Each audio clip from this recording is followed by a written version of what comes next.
Bring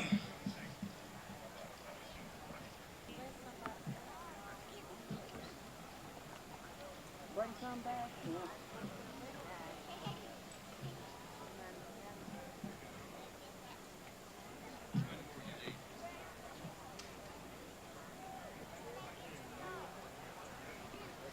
Some more music here, just a moment. I told you a moment ago that the banjo that Stevie Barr was playing was made by Tom Barr. That's Tom over there with the camera, the ugly one, you know. He makes good instruments. You're going to hear a whole bunch of his instruments here.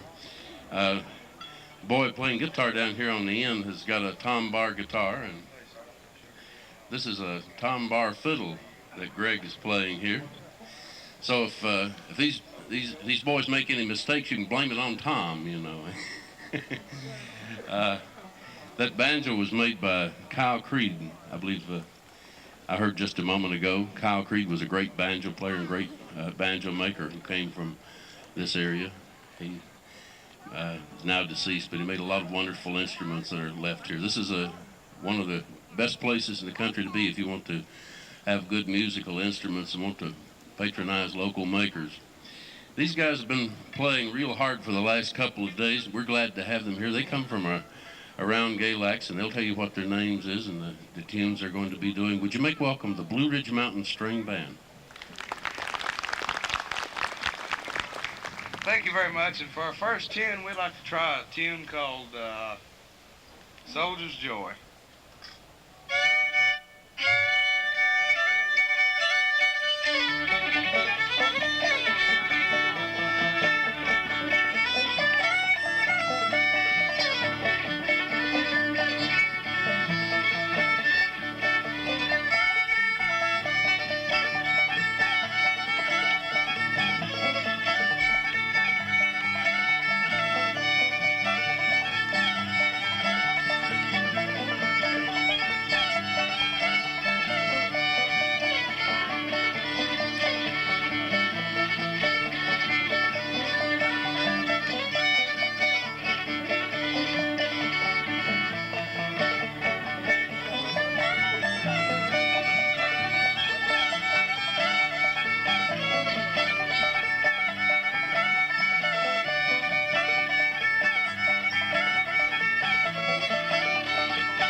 That's great, sir. Can you play the mandolin also? Can you pick us a song on the mandolin? Play everything except Barbed Wire Fences. Try that. Don't play the try that.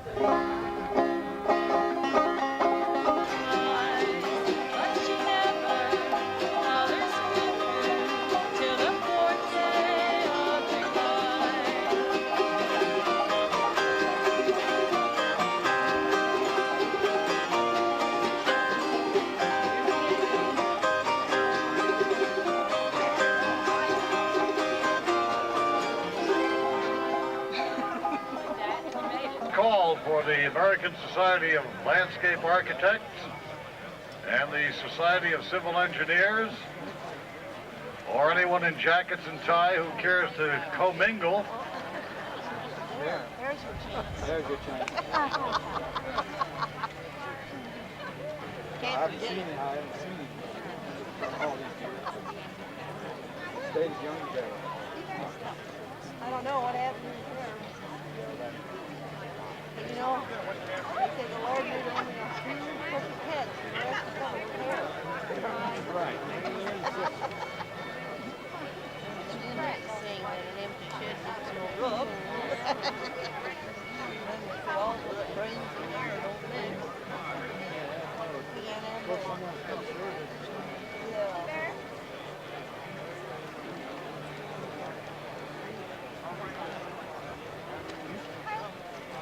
Always tell the children how to help the handicapped. The only thing handicapped is both the shoulders.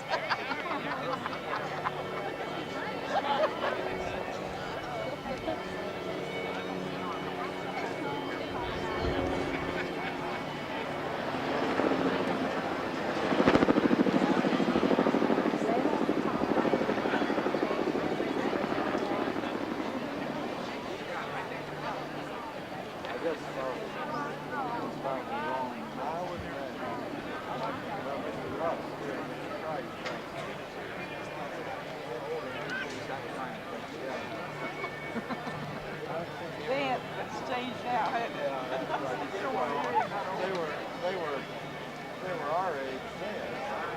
And that's been 40 years. Let the record show that the engineers and architects were on time. They were simply waiting for the music to stop. The music has stopped, they start. It's my pleasure at this point to introduce you to Robert A. Hope, the resident landscape architect for the Blue Ridge Parkway. Robert Hope.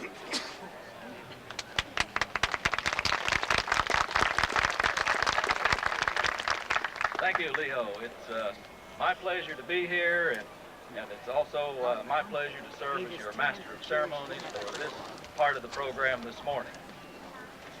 But it's not only that pleasure, but to have the pleasure and privilege of following in very wide footsteps those who have preceded me as resident landscape architect for the Blue Ridge Parkway.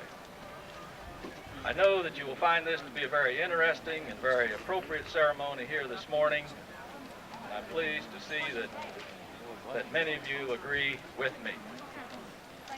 To set the spiritual tone for what will take place here, it is my pleasure now to introduce the Reverend Glenn Graves, pastor of the First Baptist Church of Sparta, North Carolina. Reverend Graves has graciously consented to take time from his busy schedule to be with us today and to deliver the invocation. Reverend Graves.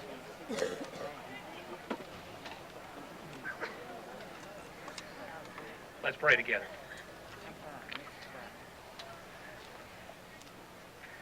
Father, in moments of profound simplicity, we are truly awed by the natural beauty which surrounds us here. Forgive us those times when we have taken such wonder and grandeur for granted. And so for rocks and trees and wildflowers and majestic peaks, we praise you. For animals large and small who live here, we praise you. For the four seasons which come and go, creating beauty of the richest sort, we praise you. Your handiwork, Father, is beyond words. So we truly thank you for the opportunities we have to experience it through our senses. We've gathered this day to remember and pay tribute to those who took a dream and made it into a reality. We thank you for those who had the good sense to want to preserve part of our natural resources. We thank you for those leaders of long ago who developed a plan. And we thank you for those folks who worked so hard to make this plan come true for this parkway. We do indeed consider it a labor of love as we celebrate our first 50 years and say thank you to those who helped to make it possible. To all of those who worked so hard through the years so that we can gather today and celebrate, we are grateful. And to you, Father, for creating such a world in which we have the privilege of living, we are grateful. To the Creator of this great and wonderful earth, I pray. Amen.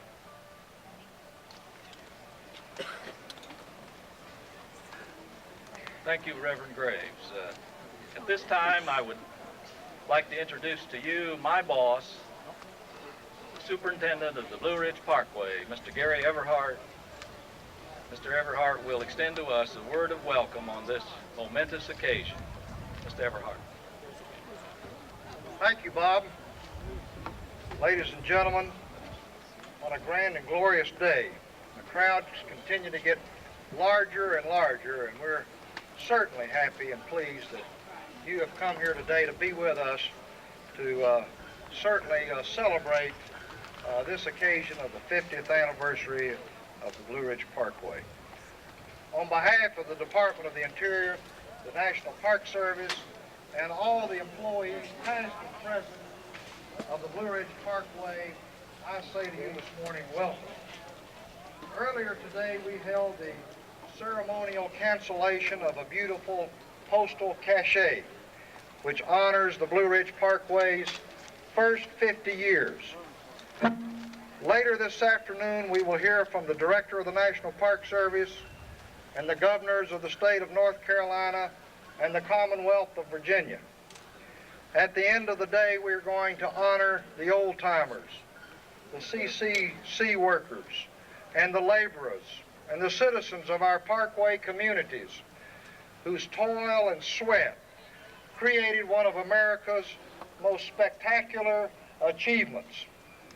But this particular ceremony has special meaning to me as a civil engineer. This is the time in our day's events that we gather to honor the people of two noble professions, the engineers and the landscape architects, who took God's handiwork and carefully tailored it to open up the beautiful vistas of southern Appalachia to the American public.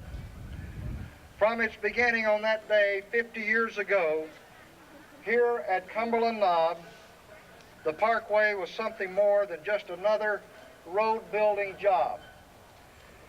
It was a triumph of the human spirit, of the vision, and the skill, and the sensitivity of talented men who laid their hands gently on the land.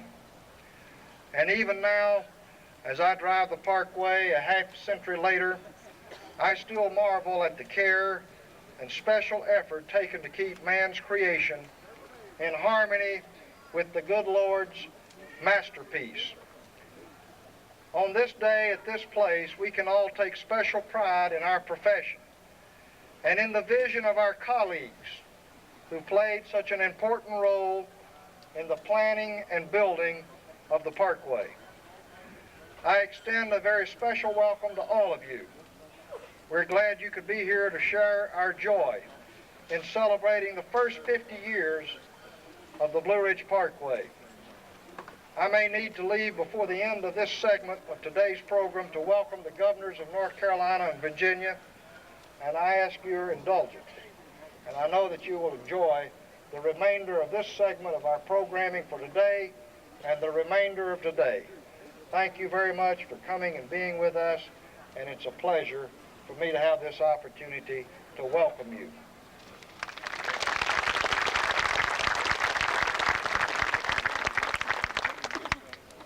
Thank you, Mr. Everhart. We'll see you back here on the platform at 1 o'clock. We have with us this morning a number of people in the landscape architecture and civil engineering professions who have made outstanding contributions toward planning, building, and maintaining this great Blue Ridge Parkway. And as you can imagine, there have been literally hundreds who have been a part of this professional team throughout the more than 50 years of the Parkway's history. Let me take a moment to explain the way these professional teams were organized. The responsibility for designing and constructing the main Parkway Road was assigned to the landscape architects of the National Park Service, working closely together with the civil engineers of the Federal Highway Administration, formerly known as the Bureau of Public Roads. The Federal Highway Administration would prepare the contract plans and administer the construction contracts as the representative of the National Park Service. landscape architects, and civil engineers of the National Park Service were responsible for designing and constructing minor roads, utility systems, buildings, and maintaining all of these facilities. And I want to emphasize that without this great spirit of teamwork, each profession respecting the role and professional talents of the other, this great parkway would be just another ordinary highway today. So I'm very proud and pleased to recognize a number of these individuals now. First, Mrs. Helen Abbott Fowler. Is Ms. Fowler present today? Okay, I'm sorry I don't see her, but Ms. Fowler is the widow of Stanley Abbott. Stan Abbott was the first resident landscape architect for the Blue Ridge Parkway from 1933 until 1948. He provided the vision that has guided the design and construction of the parkway for 50 years. From the very beginning, he was the man in charge, responsible for the overall supervision of design and construction in the parkway's formative years. Perhaps we'll see Mrs. Fowler later in the day. Also, Ed Abule. Is Mr. Abule present here? Okay, Mr. Abule was resident landscape architect for the parkway following Stan Abbott. He served here 29 years. He worked side by side with Stan Abbott during those formative years, and assuming the position of resident landscape architect after Mr. Abbott transferred from the parkway to the regional office in Richmond. And Mr. Abule, we appreciate very much you coming all the way from Florida to be with us here today. We'll hear more from Mr. Abule at 3 o'clock this afternoon. Art Beyer. Is Art Beyer? There's Art. Okay. Art served as a resident landscape architect on the parkway. That's the first 4 that I've mentioned so far. Art was here for about 18 years and left the parkway in 1966 and moved to the service center function of the Park Service. We have George Wickstead. George Wickstead was one of the first project landscape architects and was here at Cumberland Knob on this date 50 years ago. And Lynn Harris. Is Lynn Harris? Lynn Harris present. We'll perhaps see him later in the day, but Lynn was one of the first project landscape architects and was with Stan Abbott when the office was first established in Roanoke, Virginia. We have with us Mr. Ray Freeman, retired Associate Director of the National Park Service. Ray Freeman is now Director of Government Affairs for the American Society of Landscape Architects.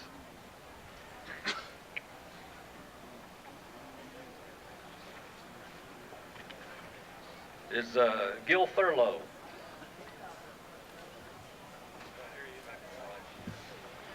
Okay, Gil Thurlow. Gil Thurlow is a project landscape architect and one of the designers of this very area here at Cumberland Knob.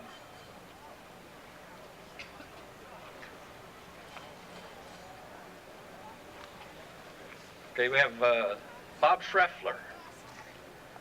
Bob Schreffler spent 10 years on the Parkway and now as a project landscape architect and is now with the Denver Service Center and coordinates all the activities of the Federal Highway Administration in the eastern United States. And Harry Baker. Harry Baker is a landscape architect. There's 2 on the park staff now, Harry Baker and myself, and Harry's been with the Parkway for about 10 years. And Al Hollister. Al Hollister is a project supervisor with the Denver Service Center supervises Federal Highway Administration construction projects for the National Park Service. And Colleen Bruce. There's Colleen. Colleen is another project supervisor with the Denver Service Center, and she's also involved in project supervision of construction projects. Have I missed anyone? Ted Pease. Is Ted Pease here? Ted has the distinction of having the longest record, the longest tenure of any landscape architect on the Blue Ridge Parkway, 34 years. Perhaps we'll see Ted later today.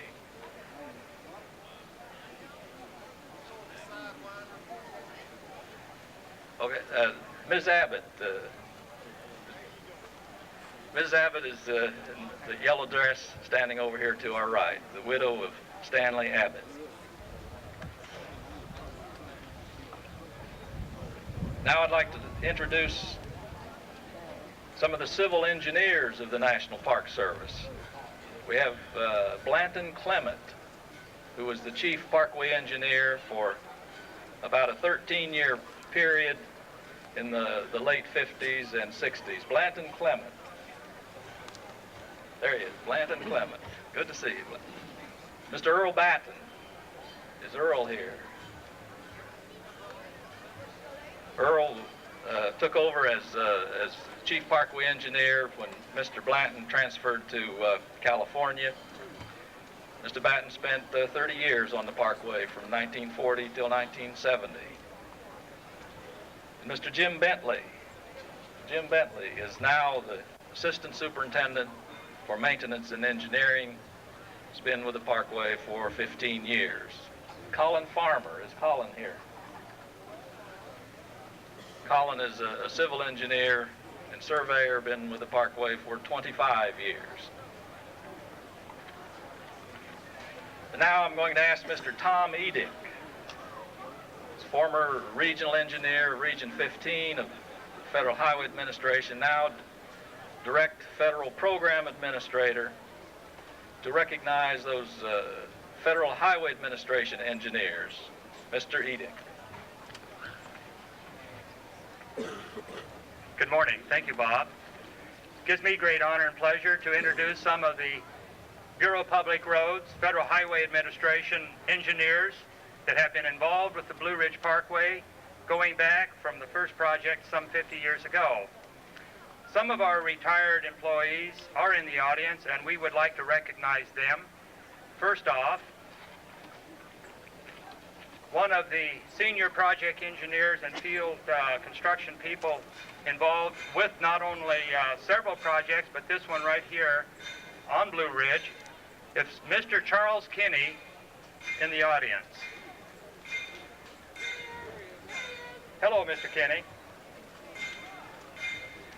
Mr. Kinney came in 1934 on some of the early design and then followed through with much of the construction. Mr. E.J. Woodrow, who was the district engineer in Roanoke, who transferred from the Luray Shenandoah Park work, transferred down to Roanoke, headed up the design operations in 1935. Mr. Woodrow, I know he's part of the program, but he may not be here yet this morning. Other retirees that have been involved for many long years includes Joe Curd, who was a senior project engineer, came with the park activities on the Blue Ridge shortly after work resumed after World War II. Joe Curd. There he is in the straw hat, folks. So some of our retirees, I do apologize. Moving on to some of our current employees, I'd like to introduce our senior resident engineer who is responsible for all the construction work.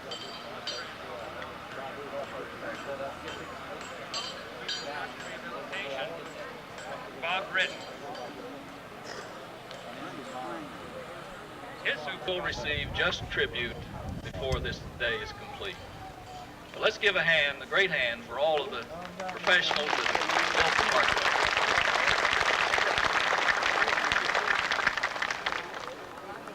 We have with us here today distinguished representatives of the professional societies that provide important leadership roles in promoting the standards of excellence that characterize these two great professions. These professional societies are the American Society of Landscape Architects and the American Society of Civil Engineers.